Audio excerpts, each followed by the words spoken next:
concrete cylinder. Now, what we are doing is we are trying to verify the strength, whether what we are using in the field will now be within standards.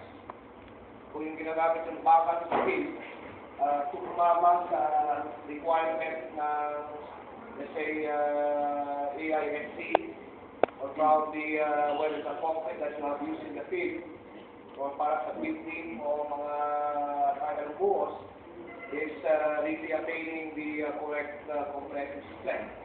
Okay? The machine, by the way, is not only test concrete and steel, it also tests wood. So you can test compression, tension, Bending.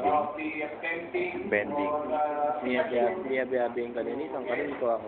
shear for wood. So, and some other tests. Okay?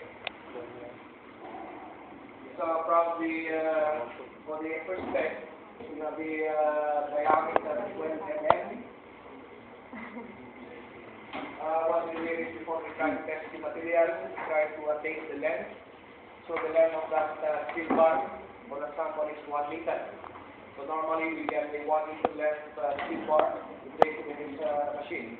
And we try to weigh the bar. So the bar weighs 0.858 kilograms per meter. Okay? Because by knowing the force on the steel bar and these parameters, we can now get the yield stress. The yield stress, by the way, of the steel is what we use in design. Dalawang makukuha nating stress ng bakal dito, yung yield. If you remember your stress strain diagram in the materials, for which, by the way, we can